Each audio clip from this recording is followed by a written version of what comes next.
Welcome everybody. Y'all ready for this? The Hustle. My name is Steve and these are my co-hosts. I'm Talia. And I'm Tek.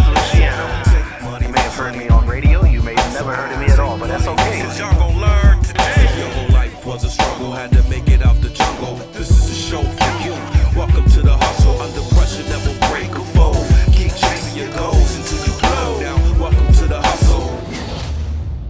Welcome back, everybody, to another episode of the Hustle Podcast. Here we are again. Yes, we are, and we got another special guest on the show. We got J Jigga John Bus It. Did I get it right? You got it right. Perfect. Now you're gonna say the intro about who this man is and what he's been doing. Nah, man, J Jigga, man, he's a veteran. He's been on the Montreal scene. He's been on the Scotia scene. He's been doing his thing for years. I first bumped into Jay. I want to say it was almost 10 years ago at like CKUT. You had a project out at the time you were promoting, and low key I kind of kept tabs on you ever since then. I've seen the progression in the music, see you doing your thing, and I've been wanting to have you on the show, so welcome to the Hustle officially, brother. Andale. Thank you for having me, man. You know Yes, what I mean? I sir. see you guys got a nice setup and stuff. I appreciate being here. Yeah, we lit, bro. We lit. I heard something in the accent when you were talking, the way you said bar. Bar, yeah. Where you the bar. from? Where you from? Oh, man? the bar down home. The bars. Yeah. No, I'm from Nova Scotia, man. Dartmouth, Nova Scotia. Just about everywhere in Nova Scotia, You'll find there's a lot of different little slangs down home, man. It could be just 10 minutes away from each other. For like different communities speak different. So for me, I'm kind of like a melting pot, a gumball of all of them at once. You can't really pinpoint where I'm from or who I've been around the most, but like down home, there's all kinds of little different accents, Okay, So, I watch a lot of Trailer Park Boys, so I caught. You had to go there. Yeah, caught the no, Nova down Scotia. home, man. I can't. You can take me out of Scotia, you can't take it out of me. Yeah, How long has it been since you had a donair? 2 weeks. 2 weeks. This That's not that long. Man, my girl just discovered a crazy ass recipe. She tried it one time, then she tried it again, and we were selling donairs on a Friday night. But yeah, she did a good job. But yeah, I'm kind of jealous. I got a couple buddies of mine from out here in Montreal. Shout out to Snake and Poncho and them guys. But them guys are down home for Africville reunion thing and Oh shit. a couple other things going on. But they ordered a donair yesterday and said that it's like a knockoff of a Slovakia, Yeah, it's a knockoff of a euro. Yeah, man. and I'm not hearing that, right? It's not a knockoff. Donairs are the real thing, Donairs are the real thing. I remember when I had my first donair. Yeah. I'm like, yo, what? Oh, because he's Greek, so this is like it's personal for him. Right. What fucking sauce is this in here? It's a sweet sauce. Sweet, It's all you about guys the call it sweet sauce. We just call it donair sauce. Oh shit. Okay. It's like, but it's I like fucked salad up. dressing and a pita, bro. I mean, that's how you feel about It's it. But when kinda delicious, though. but when I I liked first it, came to though. Montreal and tried the Slovakia and the gyros and stuff, I was like, "What the hell is this?" What is this sauce over What here? is this Tzatziki garlic sauce. sauce? You guys there's more garlic on sauce, but I fell in love with it, right? The I same way. fuck with both, honestly. I like the donair. like Don't get me both, wrong. man. I liked it. I liked it, but It grows on. different. It grows on you. It was different. Right? It wasn't what I was expecting it to taste like. You know what I mean? Because I didn't know what the sauce was. It's the sweetness. It just throws you sweet. off. Yeah, exactly. Well, I mean, if you ever got it out here, man, they give it to you with a bunch of red vegetables, all kinds of different like all kinds of different things that you don't get in Nova Scotia. So down what home. belongs on a traditional fucking donair? Tomato and onion. That's it, and then the sauce, and then you can get some See, cheese. the beauty is in the simplicity. yeah. Out here, they give it to you on a great big pita bread, and they stuff in thick chunks, 5 or 4. Like in Ottawa, I had one. I'm not gonna disrespect the place by. Because when I left on good terms and gassed them up about the donair, but the donair was trash. You know? Shit! But you was being. I was like, yo, this is the best. I heard you guys sell the best donairs in Ottawa. I said, Super Canadian. yeah, It's I'm like, that was great. so I come here for this, see what is. But I knew that they didn't know what they were doing. Once they asked me like what kind of vegetables I wanted, and they were gonna put like them purple things on there. I don't know. Those the turnips. Turnips and That stuff. shit does not belong in there. It doesn't belong in a First of donair. all, So the guy was like, yo, so which, and he's trying to grab for that. And then right from there, I knew that this was not the Nova Scotia donair, man. Listen, if you put turnips in any of your food, I don't want to do business with you. That shit is disgusting. Yeah, I don't, yeah. It's turning it into shish taouk over there, It's bro. disgusting. Yeah, I mean, yeah. Well, just for us, man, just tomato and onion. That's it. So how long you been in Montreal for, bro? Off and on since 2013, but I've been back now for a solid 2 years.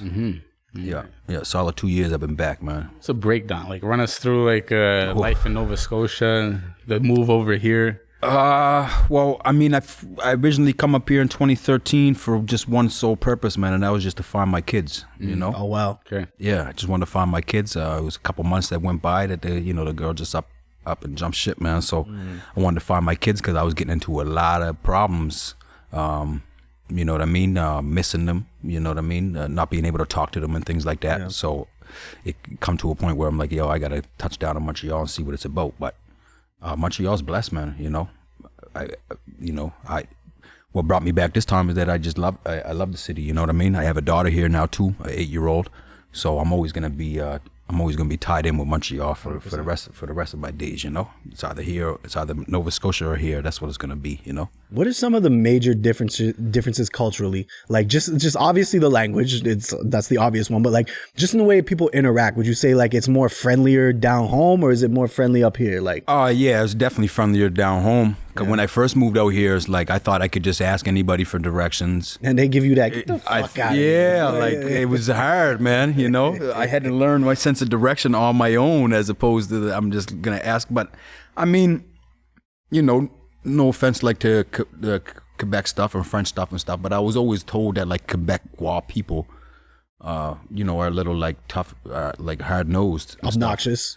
Yeah, yeah, they are. You know, they are. And I had to see it for myself, you know. Yeah. So I you know, but I never really had to really worry about that. I wasn't in no part of the city where it was predominantly French. I was still able to get by with the English and things like that. You know what I mean? So I didn't look at it like it was gonna be a big problem. But yeah, as for Montreal, the big difference, man, is the all the different cultures, man. Yeah. You guys got everything here. We do. You like every you know. White people is like a dying breed out here. You know what I mean? And you know what? You almost can't even tell anymore with like the new where I'm living. I'm like I'm the only white guy here. I'm thinking, but coming from Nova Scotia, that's okay, right? I was raised a little different than you know what I mean. And I was raised in the hood and raised around different communities, and you know my friends were mainly one color and not white. You know what I mean? So it was nothing different to me to see. You know that I'm might be the only white guy that I'm going to see passing by and stuff, but. All the different nationalities. It's crazy, right? It's crazy. In Nova Scotia, we didn't have that. Now, like Justin Trudeau, I guess a couple years ago, whatever. I'm not into the politics heavy, but he brought a lot of Syrians to Nova Scotia. Oh, word. And now they're going to continue to bring different nationalities to Nova Scotia because you would never ever seen it. You would never ever know it, right? So is that a good thing or a bad thing? I think it's a good thing. I think because you know.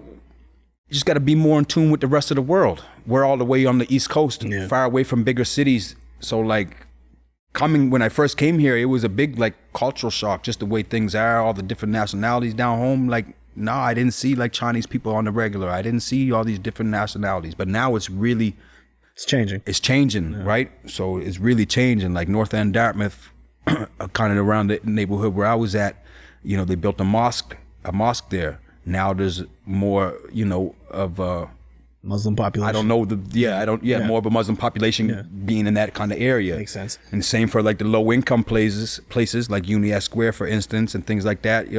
They weeded that stuff out. They kicked out half of the people that they might have so thought. So gentrification has reached the East Coast. It reached it, man. It's there. Yeah. It's there. So it's not that it's a bad thing. It's a good thing. As long as they do it right and give the people that they're taking out of low income housing, they give them somewhere else to live instead of just hitting them with $1,600 rent, $1,700 rent. And unfortunately, that's what happens. Bro. Yeah, and that's what's happening. You know. I agree. So, but no, it's good. It's good to see. I haven't really been down there a whole lot since the big changes been going on and stuff like that. But you know what I mean. It's only for the better, I would imagine. You know what I mean. You're gonna get more tasty food, at least you know that. Hey, you know, man, there's gonna be now I can know what a gyro is when I go to Nova Scotia. I never seen a gyro before, man. You know, I never seen I never seen that kind of stuff, right? So it's good. It's good because, like you said, when they come, they're gonna build their restaurants and they're gonna, you know, so. Yeah, look, it's politics at the end of the day, so you can't really get into it if you don't know exactly what you're touching on. Yeah, exactly. And I don't watch the news and all this. Plus, we did enough politics on the last episode. Yeah. I'm done. Yeah, I'm politicked out. Yeah, because like you're gonna have what's it called? I said I'm politicked out. You're politicked out. But I'm gonna end it with this. But you're gonna have what's it called? You're gonna have like the older population that's living in Nova Scotia that They hate it. Yeah, they're dead against it. And then you got people that are going to be are all for the change, exactly. right? So it is what it is. It is what it is, and that's everywhere though. That's everywhere. That's the ignorance everywhere, 100%. right? I mean, it's the same in Quebec. It's always going to have the older people. Are always going to be. You can't even say that they're ignorant. They just don't know, right? The more that they learn, the more that they become like social aware of things. Then the more that they'll be accepting of it. But it's also an age thing too, right? At a certain age, especially as men, we get stuck in our ways. Like, bro, I'm 35. Like, okay, reasonably, I'm not that old, but like, say I was 45, I'm not changing. No. I'm gonna change now. Yeah. Like, yo, I've been this way for 45 years. exactly. I'm not changing. Yeah. Like, Yeah. you know what I'm saying? No, 100%. It is what it is, bro. I deal with my son. I try to tell him some things on how to deal with things. And he be telling me I'm old fashioned. That ain't what they doing nowadays. I'm like, bro, I ain't that far off, you know? But you think about it, man, we are. Yeah. We really are. Yeah, 100%. You know? Okay, let's get away from that. Okay, Steve, you lead the So conversation. Jay, tell us Yep. about early life, Nova Scotia. Early life? Yeah. It was good, man. I bounced around a lot.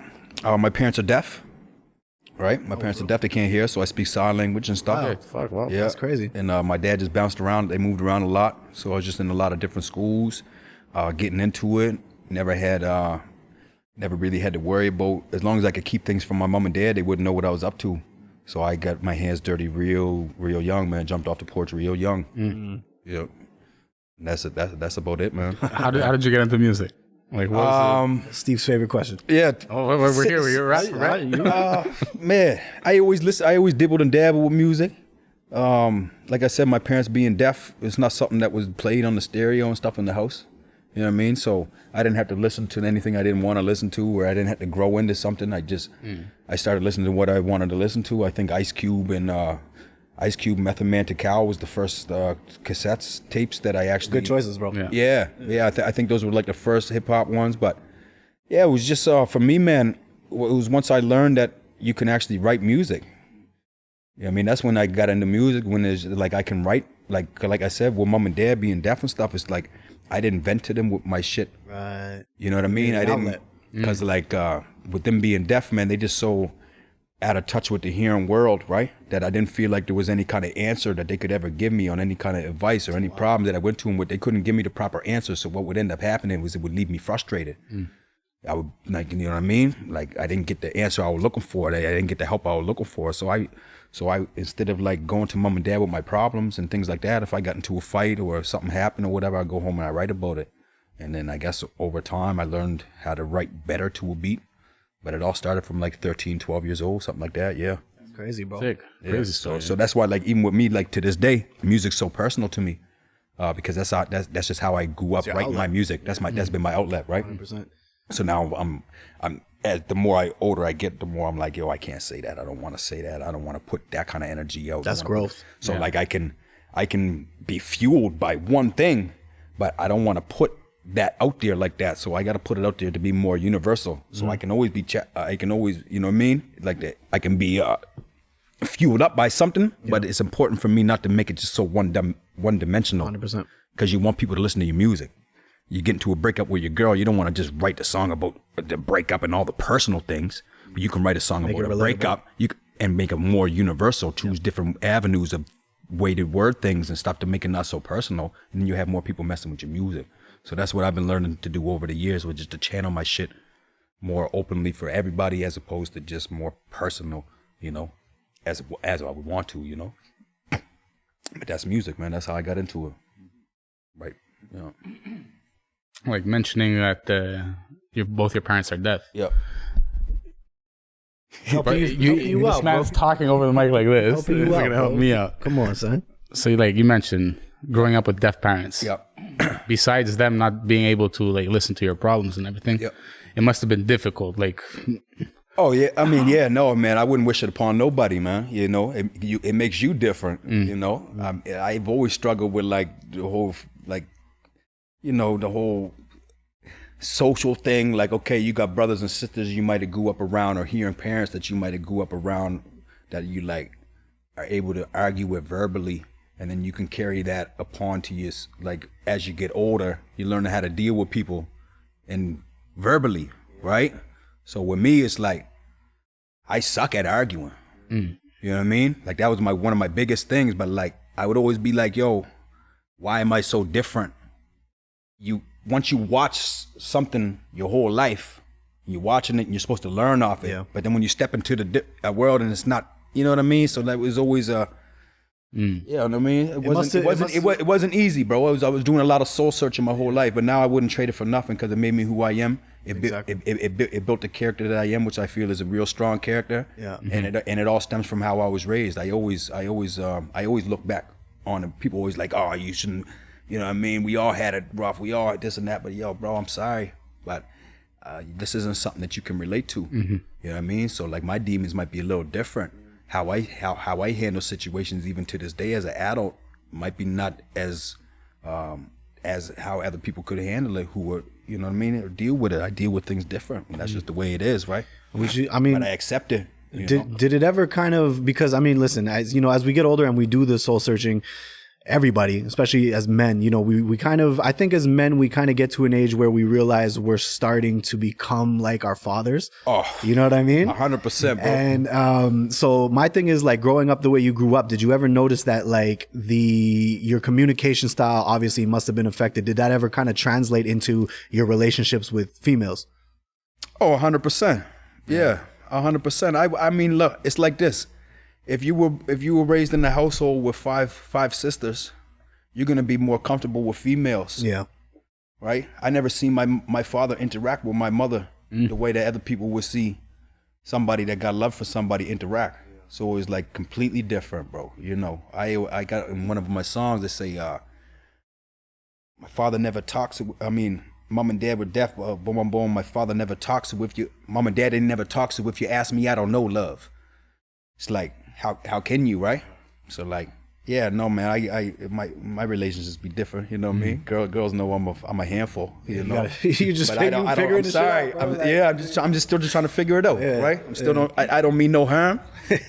I don't mean no harm. It just, you know, I never seen it. Yeah, I never seen it, right? I never seen the happy mom and dad, or, you know, the mom out there going to the clubs and bringing home, you know what I mean? Like when I was growing up, I used to love sleepovers so much. I used to love going to my buddies' houses for weekends and things like that, because that to me, I just wanted to see what normal was, you know? Yeah. I wanted to see how they interacted with their parents. I wanted to see all that dear shit, man. I wanted to be yelled at for not cleaning off my plate or taking my plate from the kitchen table to the sink, you know? Charleston, you better get your fucking ass up here, boy. You left me.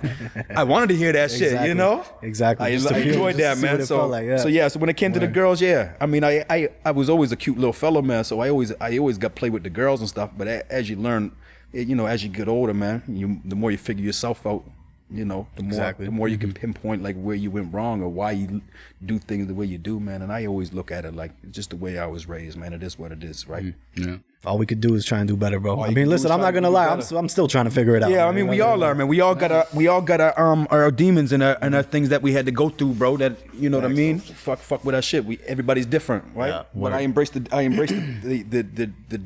differentness. I embrace it. I'm cool with it. I'm content with how I was raised now. Back in the day, I used to like, you know, have a little hate on for God, bro. Like, how dare you start me off like this, bro? You know what I mean? How dare you start me off on a foot where I got to learn everything in life on my own? You know, things like that. I didn't have no, like, you know, my parents, but I didn't have no brother, no sister. My family was like an hour, 2 hours away. So I only got to see like my cousins and my grandmother and my grandparents maybe like, you know, once or twice a year for like a weekend or a week and things, right? But all the rest was just for me to figure it on my own. So I always used to be like, yo, fuck you, God, you know what I'm saying? Like, how dare you start me off like this for me to, you know what I mean? So I don't wish it upon nobody, hell no. Look, it shaped you into the man that you are today. 100%. When did you start taking music seriously? And like 2013 when I moved up here. Okay. Yeah. That's exactly when I met you at fucking CKUT. 2013, 2012, 2013. My boy Fiddy out here. Shout out to Fiddy. He's friends with Justice McFly and them guys in Northern Lights. You know, that rap group they had. And so he called him after hearing me freestyle and stuff like that. Had me down there in the studio across from Bell Center in the Lofts. Okay, that's like shit, Red Rhino days and all I think of that. it was Dax Studios. Yeah, Dax. Dax, my first time. No, my first time ever even in a studio like that. Yeah, that's a legendary fucking building, bro. Yeah, that was a legendary building, bro. I spent a lot of time in there ever since. Like through parties in there and everything too. Yeah. Hell yeah, bro. That was the building. Yeah, it really was, man. It really was, and it wasn't too far from where I was staying. I was staying right on St. Antoine and Atwater. Okay, right there. By Lennon Grew. Yeah, So, yeah. once he said I used to record there. Walked up there. The first night that them guys invited me, it didn't work out. Them guys were pretty hammed, pretty drunk, you know. Shout out to Justice and them guys, but they didn't know what I'm talking about. Them guys were too drunk, and you know they couldn't squeeze me in. So they were like, "Come the next time. We promise we're gonna call you. Come back." So I come back the next time, and I recorded a song, "Pop 5 Slung." It was a song I wrote in Nova Scotia, but never ever recorded. But I performed it and stuff like that. And so I recorded it in front of them, and then just to see the reaction of them behind the glass. You know what I mean? And they were like, boom, boom, boom. So I'm like, you know what? I think I got something, man. And you guys telling me about how they sold mixtapes, all this stuff I never heard in Nova Scotia, all this hustling that you can do as an artist, you know, and they're doing shows. And I was like, fuck, man, if these guys can do it and they're bigging up my music like that, then maybe I can put together a mixtape and do it myself. So that's when I started taking it serious. It was like, I'm going to do a mixtape. I'm going to sit down there in the subway stations, which I did. Yeah. No. So you started taking it serious here in Montreal. In Montreal. But when you went back and forth Nova Scotia, you were bringing back the music, linking up with artists. Oh over man, there. it was. Oh yeah. Forever linking up with artists down there. Always, man. There's nothing but love for everybody. But yeah, that was the beautiful thing. I went down there for my first mixtape party, and I threw my mixtape, and it was released for like 2 weeks or something, 3 weeks. I was out there hustling them, but I ended up going down home for my mixtape release party. And DJ Candyman was on the ones and twos. Shout out my boy Pat Stay, man. Rest in peace, Pat Stay. Yeah, rest in peace for sure, bro. Pat Stay was hosting it.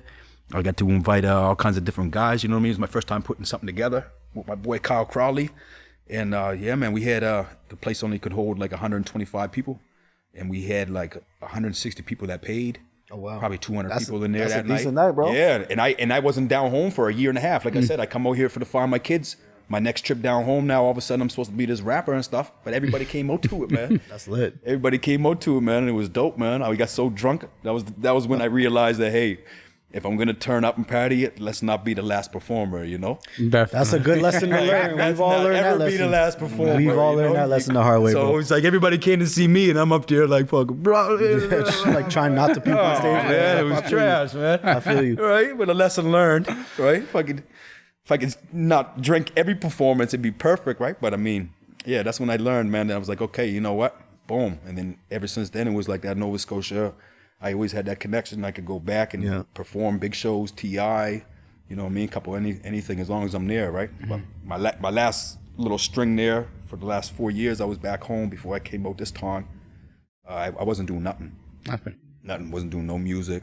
Just going through the motions of life. Yeah. You know, in and out. Fighting, partying. Yes, I mean, listen, bro. We all go through it. You know, but I'm glad that I came through. I came back and got back to the music. Wish that I could do more than what I'm doing it, but you know, everything's all on the budget. I'm an active father of 3, so I feel you, bro. I have an excuse for the have empty pockets sometimes. It's not even an excuse. It is what it is, bro. People that don't have kids, they don't realize it. It's a shit. And that's another thing about music too, man. Is it's a sin that. It's like the people that got the budget, the people that got the people standing behind them, their music's gonna excel the most. It's gonna reach the most, but it's not necessarily the best that ever comes out of that city. Yeah, 100%. It's never the best that comes out of that city. I mean, I can't remember who said the line, but it was basically a line where he said something like, "Yo, there's a Jordan at every fucking playground. Like there's somebody at every basketball fucking court at every playground better than Jordan who never got that shot." You know what I mean? And that's a fact. For whatever reason. For whatever reason. So that's why I kind of wanted to get back into the music, because I sit back and I listen. Man, it was Jigga. It was Jigga. I'm just not a big fan of like local music all the time, you know. So I'm just like, yo, fuck it, man. I'm gonna get back into it. I haven't stopped writing. I went through a hell of a lot more. I thought when I first picked up the mic in 2013, 2014, and really pushing it, I already thought I had lived a full life. I was already rapping about living a full life and doing this and that. I had no idea what I was in for. That's what made me want to get back into the music, because it's like, yo, bro, I just went through a hell of a lot more. So I got more to talk about now, more pain that I'm able to express to people, and so they can feel it on a song.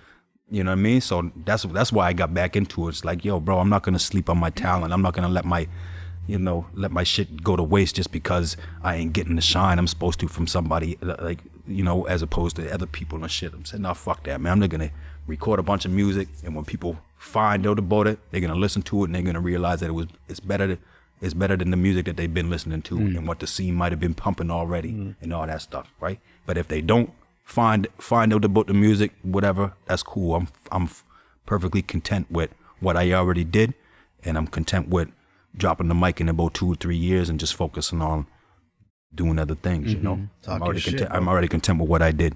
You know what I mean? That's a beautiful thing. Yeah. I kind of want to circle back a little bit, and because I mean, you mentioned Pat Stay, rest in peace, battle rap legend, Canadian legend. I mean, for real. Like you guys were close, if I'm not mistaken, right? Yeah, we real close, man. Yeah, I was his guy, man. I was his guy, man. Just as much as he was my guy. But like, when Pat had a battle, and he felt like someone was gonna try to pull something in the third round, and he was calling me like, "Yo, Jay, I need you at the battle. I heard so and so is gonna try to bring this person up in the third round. If he brings him up, fucking knock him out." So I was that guy, man. As small as I was and as big as Pat was, I was pretty near his bodyguard, man. We got into a situation in Toronto. I got poked up a bunch of times and stuff, and basically for dealing with people that Pat just walked away from, They had something to do, but I'm that kind of guy. If I'm your friend or whatever, man, ain't nobody gonna do nothing, And I just got caught at the bar by myself. Wasn't nobody there. Pat had already walked away from him, but like I said, my parents are deaf, so like picking up your body language and shit is a third sense. Reading your lips is like a third sense. So I had to literally squeeze by these same guys. So I seen them. I seen how they were studying him as he's walking away. So I'm like, yo, man, what's the problem with Pat? You guys got a problem? One thing led to another, and I just handled my stuff out there by myself. But I got poked up during the whole altercation. Jeez. And I was the only one looking at jail time, too. That's crazy. Mm-hmm. Crazy, right? So, yeah, shout out to Toronto. I never went back. Was it? They wanted 3 years, man. See you later. Catch me when you can. That's crazy, bro. Was it a serious situation? Like how? Well, I mean, it sounds pretty serious. Yeah, I mean, it was serious. I was down on the ground. I was handcuffed to a hospital bed for a week. Okay. Damn, dog. And then I went to Toronto South for a couple of days, and I waited for Pat to bail me out. Pat bailed me out. Pat made a post on Facebook, man, and he got me out of jail. He put up that $5,000. My first time ever getting charged in Toronto. They wanted a cash bail, $5,000, or they wanted me to plea out to 3 years. And you're the one that got poked up. And I'm the only one that got poked up, man. Like I fucked them boys up while I was getting poked up and shit, mind you. You know what I mean? It was good. I seen the disclosure. I seen the camera. It was good to see. I'm like, yeah, fucking right. I was perfectly proud of myself. You held it down. Yeah, I held it down. But No, like but still, yeah, it didn't seem right to me, so I didn't go back. The same situation, not completely the same, but I got sliced up over here, and the guy that sliced me, they arrested me instead of that guy. Ain't that something, man? So some fucked You know what's crazy though? You know what's crazy? When I got out, I'm sitting at my buddy Zeno's house, and he's like, "Yo, they got a bunch of footage on the internet." So we go look on the internet, man, and the guy that got me in my leg, man, is getting out of the cop car, gave a statement. That's crazy. Gave a statement and shaking the man's hand. They got that on camera? Hopping out of the cop car, shaking the man's hand. The camera's doing a little zoom out, but then it looked at the back of the ambulance, and then it did a big zoom in, and there's the guy that I fucked up in the back of the ambulance with his head all wrapped up, leg broken. I said, "Oh yeah," but that fellow walking over to him. But that's how dirty these guys are, man. Yeah, they'll do the poke. They'll poke you up and then and then give a statement. Fucking. And that's kind of what happened to me, right? Because when they were reading my stuff to me when I'm up there for bail, they were reading my stuff to me in court, man. I was like, what is this? Well, like, what are you guys telling me the story of what happened is? Because these guys gave statements. Right? The guy gave statements, but anyway. Imagine the balls. Yeah. Imagine the balls. Anyway, shout out to Toronto, man. Usually it's supposed to be, I don't know what happened. I don't know the guy. You know what I mean? How you guys doing the poking and giving the statement and putting the blame all on the next guy for me to sit in jail? And then you settle it next time I see you in the right? streets, bro. Like, but it was crazy though, because my first day when they finally took me to Toronto South, they were taking the guy that I originally, messed up or whatever. They were taking him. He was in the courtroom at the same time. So when I come up, I seen a guy going up in crutches and stuff, right? And face all mashed up. So I didn't think nothing of it. I just see the guy walking up the courtroom. So now it's my turn, but all the guards, I mean, not the guards too, but everybody was like looking at me laughing and shit, bro. Everybody looking at me smiling and stuff. And here I am with big staples here, my leg all stapled up. So I'm like, what's so funny? So I'm listening to the story of what they said happened that night and stuff.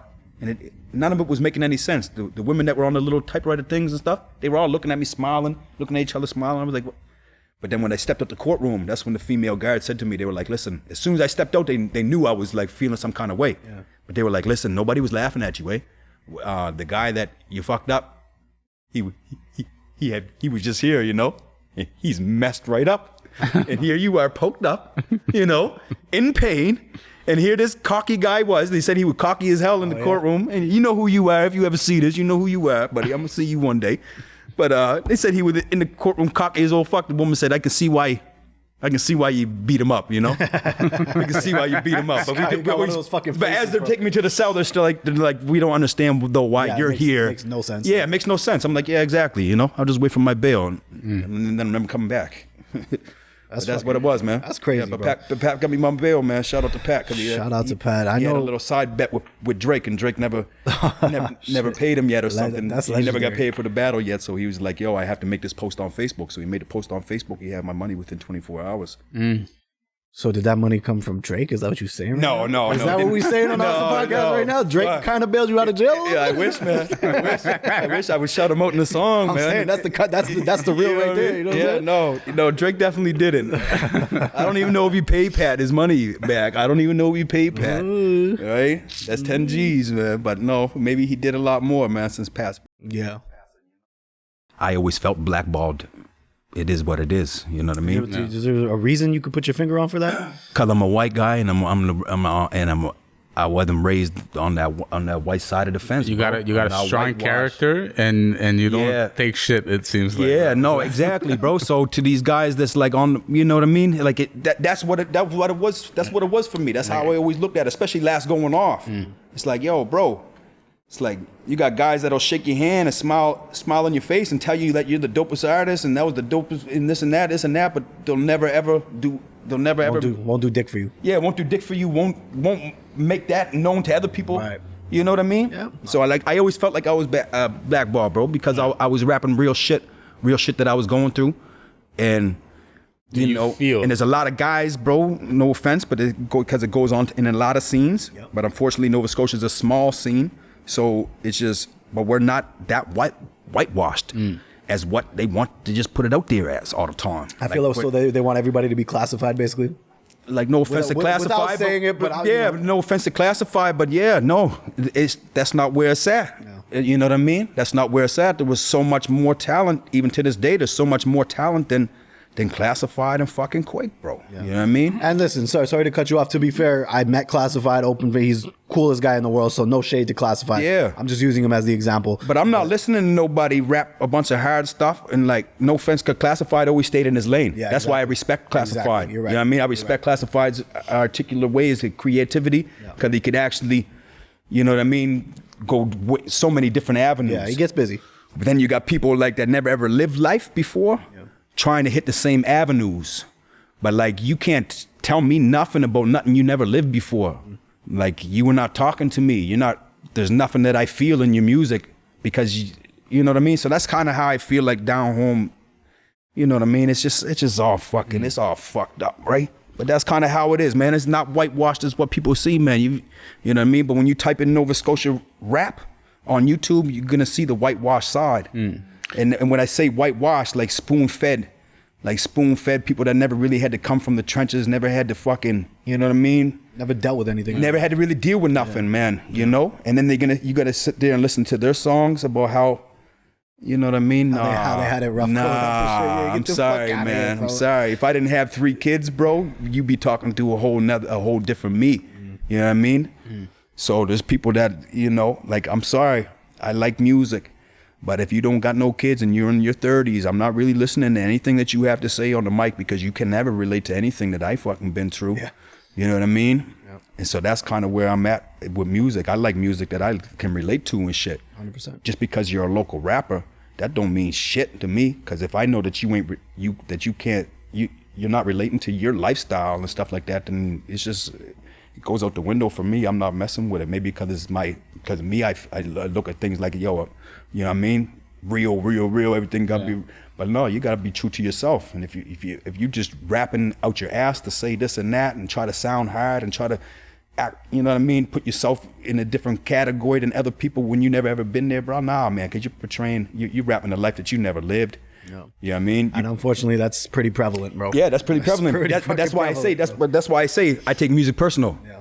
That's why though, because I write it so personal. Yeah. You know what I mean? I agree. I'm the a same lot way. of boys will say something and they know nothing about the pain that comes with it, the actual feelings that come with it, the backlash that comes with it. So therefore, you shouldn't even be trying to make pretend like you can know something, you know? And I'm that rapper, bro. I don't take shots at other rappers in my music. I don't do that. I feel like that's like soft things, you know what I mean? But there is guys that try to build their name and build their careers by trying to just put it out there in their music how much better they are than other people. But what makes you better? Are you living life better than other people? Maybe you just have more access to fucking money, more access to, you know what I mean? Yeah. Like to me now, you know, I like music I can relate to. I like listening to music with a motherfucker I know he struggled, man, but he had it hard. Or not even that, just as long as he's keeping it true with him, like Lil Dicky. Like I loved his shit, but he wasn't going outside of the, you know what I mean? Not rapping about Blitz, bro, like, you know? Yeah. So if you're like a sucky guy, bro, then just rap about like whatever, and it'll be entertaining, bro. Yeah, exactly. You know, don't try to cross the line and say, and you know, like nobody cares, right? But I don't take shots at rappers, bro. I don't feel like that's the right thing to do, man. There's so much more things to talk about in life. There's so much more. If I'm going to compete with you, I'm going to compete to be a better father than you, or to, you know what I mean, or things like that. I'm not going to compete on a musical level. I'll never compete with somebody. But I feel like what comes with being blackballed is because you're dealing with people that's looking at you like competition. Yeah, 100%. Yeah. So they try to minimize your opportunities. They try to minimize the love that you might get from some people. Shit like that right now, bro. Yeah, I'm going through some shit like that right now. And the funniest shit is this with people that we was like this for years and years and years and years and years, bro.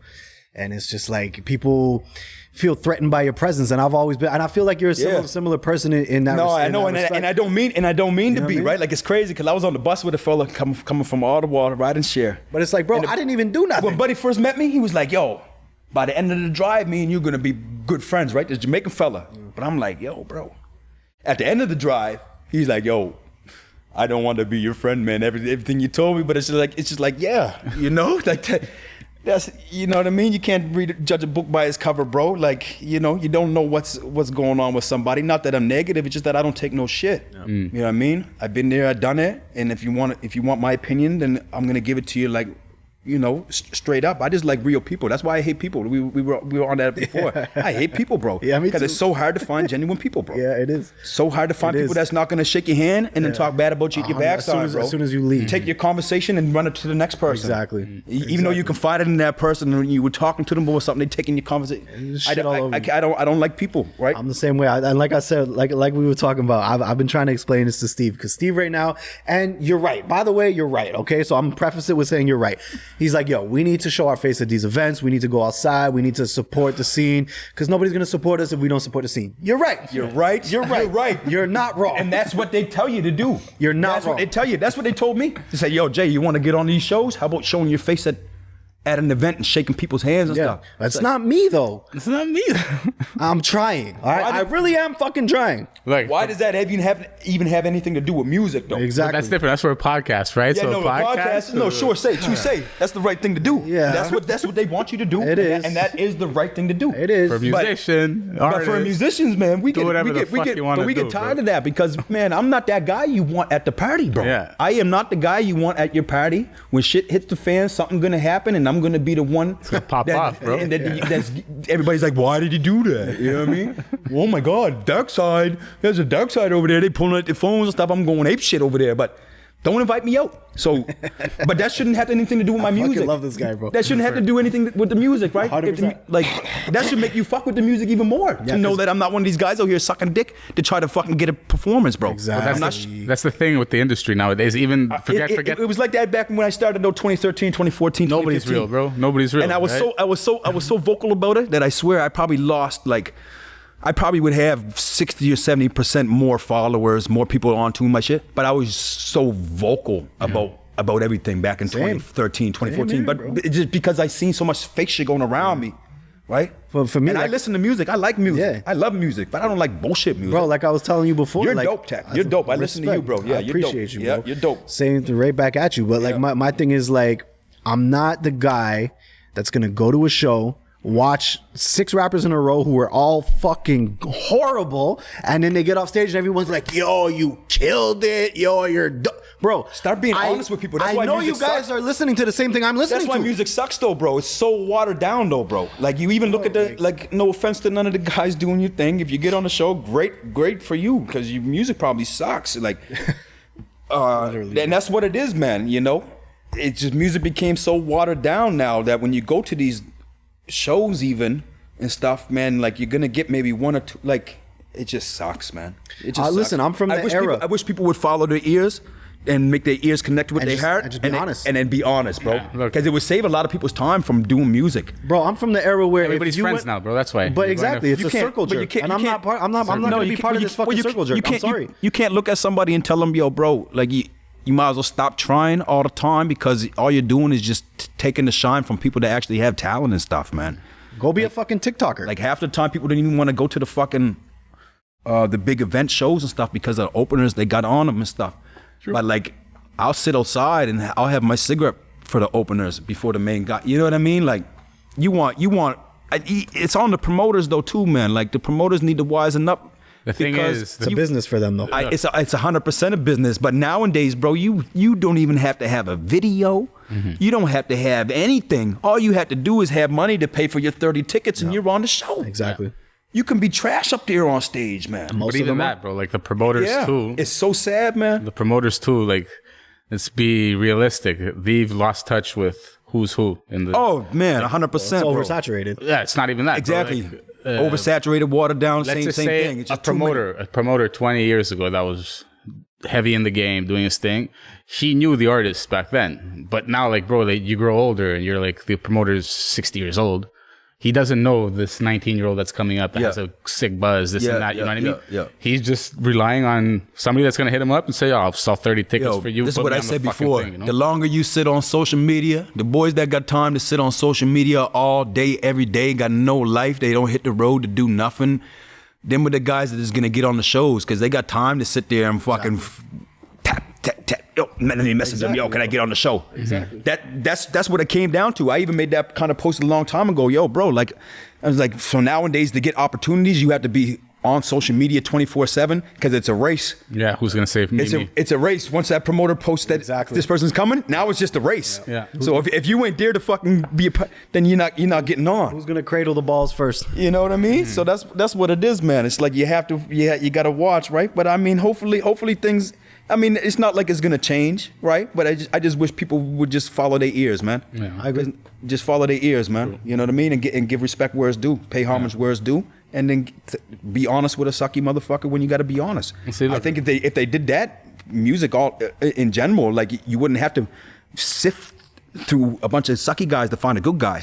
You know what I mean? It makes me angry, bro. The good guys will be right there in your fucking face, right? You got too many people wanting to share the same stage, share the same light, but the talent's not there.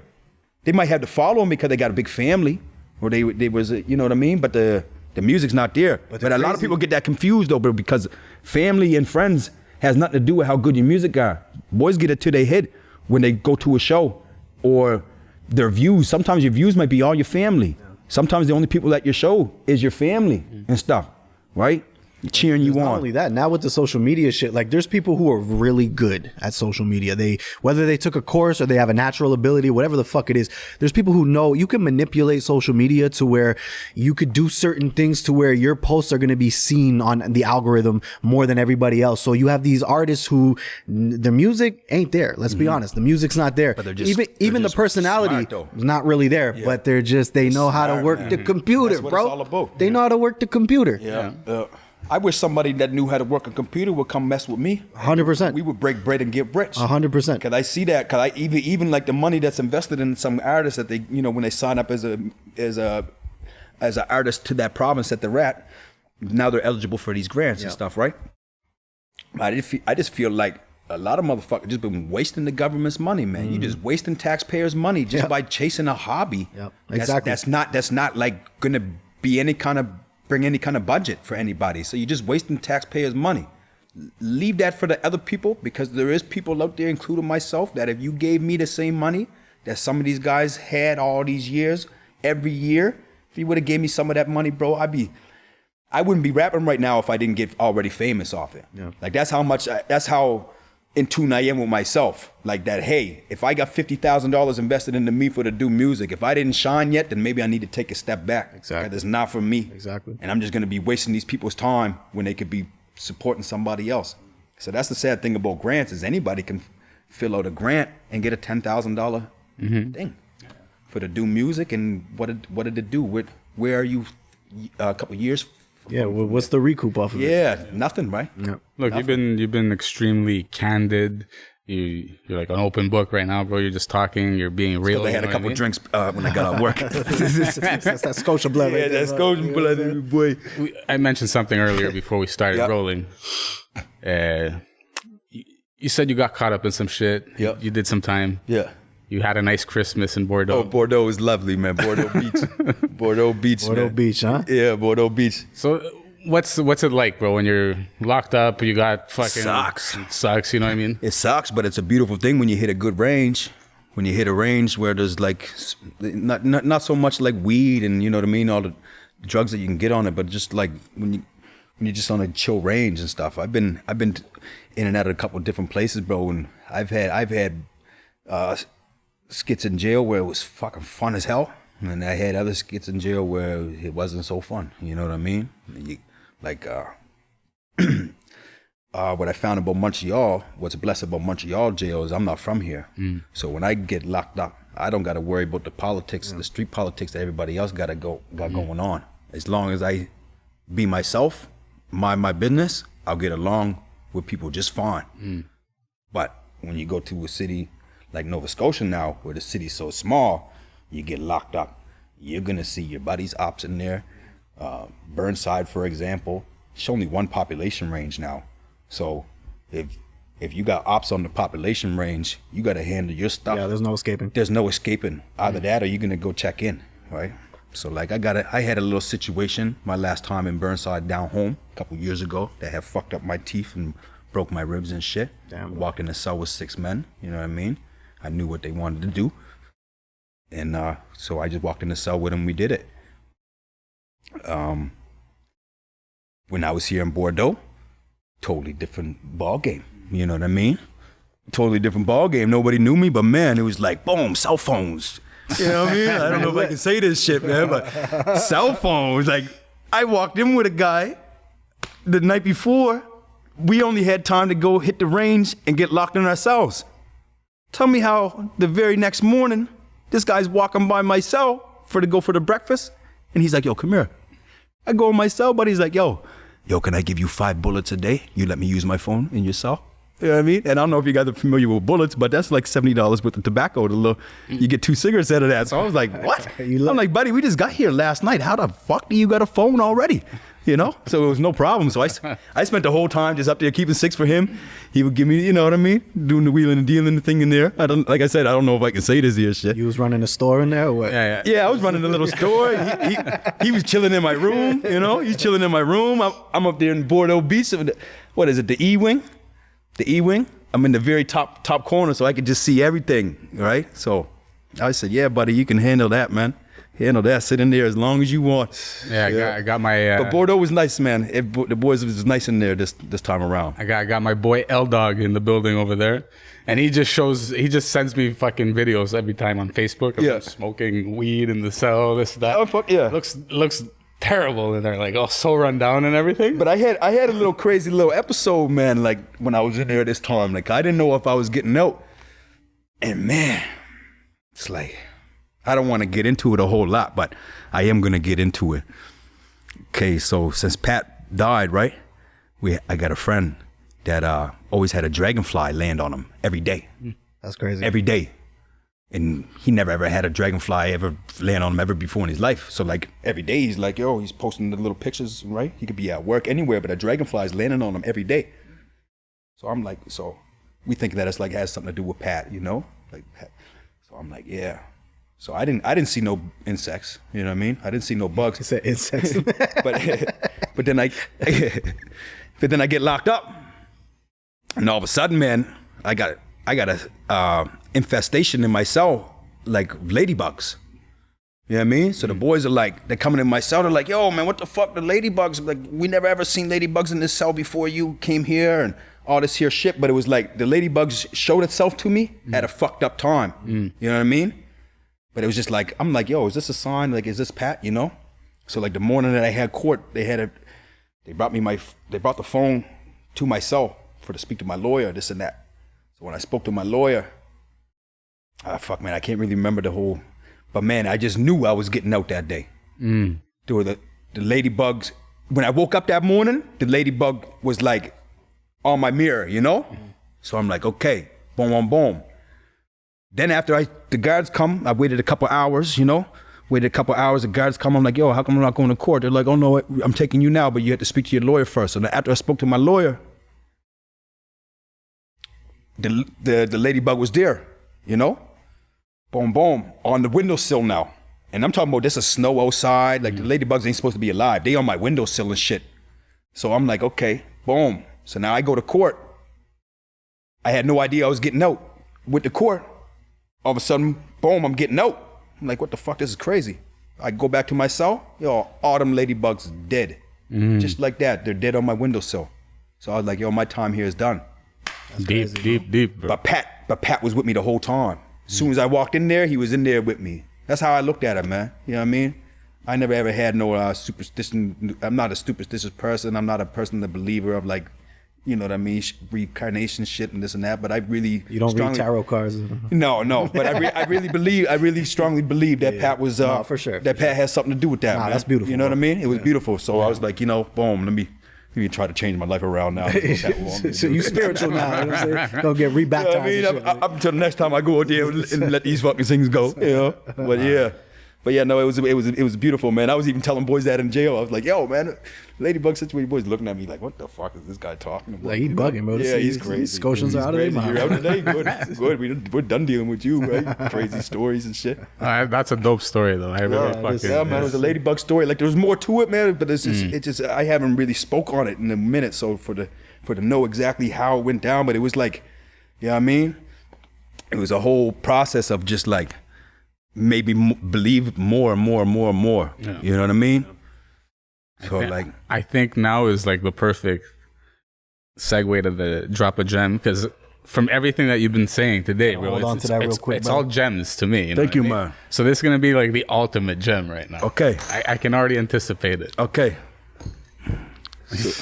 You gotta, okay, I'll explain. So basically what I gotta do? Yeah, so the segment is called Drop a Gem. So drop a gem on people, basically some wisdom that people could live by, whether it's for an aspiring artist, whether it's just for a young man or woman coming up in their life, just some life advice, some wisdom that you would impart on somebody coming up. Protect your youths, protect your kids, man. It's a fucked up world out there, especially nowadays. It's not the same. I'm going through some stuff right now with my son and stuff, man, that I don't wish on nobody. I don't wish on no loving father and shit. So I would say protect your youths, man. Like really be in tune with what they're doing. Keep them busy. You know, put yourself in their business, man, and constantly like let them know what the world is, man. You know what I mean? Don't leave it for the streets for to raise your kids. You know, because they can get deep into it, man, at a young age, man. It's a different ball game nowadays. It's not the same. We grew up with our hands. These kids out here growing up, you know what I mean, busting guns and stuff, doing a lot more. So, So I would say that, and also for the artist, man, never be discouraged by the next person's success, man, because it could be you, you know. So, you know, I didn't listen to that until I told myself that. Then I was just like, you know what, it makes sense, man. Why am I gonna be jealous about what the next person doing, or you know, what I mean, bitter at the success rate, this and that. I ain't worried about none of that there stuff, because at the end of the day, I know I possess a talent. It's just about how hard I want to go. You know what I mean? So 100%. I'm not bitter at nobody doing their thing. You know what I mean? But when you show me shade, I'll show you some shade. You know what I mean?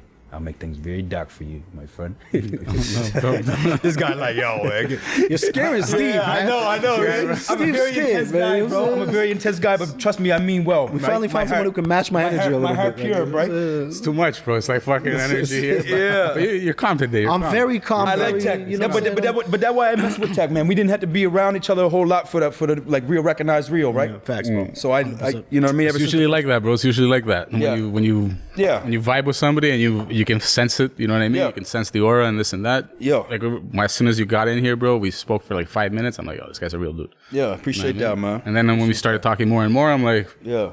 It's not forced. Yeah, Nothing exactly. forced, man. Yeah, yeah. You know what I mean? That's just life, though. Life should wisen you, and you know what I mean. 100%, bro. And then it twists around how you speak and how you look at things and boom, boom. But you know what I mean? Like I said with me, man, I didn't have an easy life coming up whatsoever. You know what I mean? I don't wish it on nobody, but I'm glad I had it like that, bro. It is what it is. I'm glad I'm different. I'm glad, you know what I mean, that I'm not so approachable to people. Some people might take me a different way, and some people don't. Some people will be drawn to me, but like I always said before, like you can't help somebody from liking you. Yeah. You're always gonna have somebody that don't like you for just who you are and things like that, right? So I don't watch them people that fuck with me. They know they know why they fuck with me. You know what I mean? bro. J Jigga John Bus It. That's right, man. Jigga John Bus It, man. YouTube me, man. You know, son of John. Before we get out of here, do you have anything in the works that the people should know about? Yeah, I got this Dave East in Moncton Yes. on August 11th. August 11th. Yeah, and then nothing really after that. Like I'm trying to put out a lot of music. I got a lot of unreleased music, man. A lot. So I'm just trying to. Wait for it, people. It's coming. It's coming. Yeah, Scotia is gonna be one of the tapes, and then I think I got 12 songs that are dope songs. They all start with the letter W. Oh shit. All the songs, like the name of the songs. Yeah. So I was thinking about making a mixtape after I drop Scotia. I'm gonna drop another one called for the W for the win. And it's all songs that start with W. There you go. That's a good. I got 170 songs, yeah, bro, that are wrote and recorded in a year and a month. You know, that's work ethic. gotta then drop, I got locked up and the laptop got smashed up. So now we just in the process of trying to get everything back, man. We in the rebuild right now, right? So I was gonna come back hard. I swear to God, I was coming hard. And then that just He was coming hard. I was coming hard, man. I was getting ready to make a big comeback, you know? Where can the people find J Jigga John Bus It? Instagram, my Instagram is Jigga Jones Malone. The last one got hacked, so it's Instagram Jigga Jones Malone, Snapchat J Jigga John Bus It, Facebook JG Wentworth, and YouTube 877 cash now. You know what I'm saying? Exactly, man. And then YouTube J Jigga John Bus It. I got two different accounts on the YouTube. One is for the songs that I put out on all major platforms and shit like that. So for all the new music that's coming out with no visuals, that's gonna be on one of my YouTube things, and then the other one is for all the videos and shit. So yeah, J Jigga John Bus It, man. Check me out. Check them out. Thank you, everybody, for watching another episode of the Hustle Podcast. Get the veins. Hey, Get the veins. appreciate you having me, though. For sure. No, man. Thank you for being here, bro. No problem, man. Thank you, man. Well, Welcome everybody. Y'all ready for this? The Hustle. My name is Steve and Tek, and these are my co-hosts. And I'm Tek Luciano. You may have heard me on radio. You may have never heard of me at all, but that's okay. Y'all gon' learn today. Your whole life was a struggle, had to make it out the jungle. This is a show for you. Welcome to the Hustle.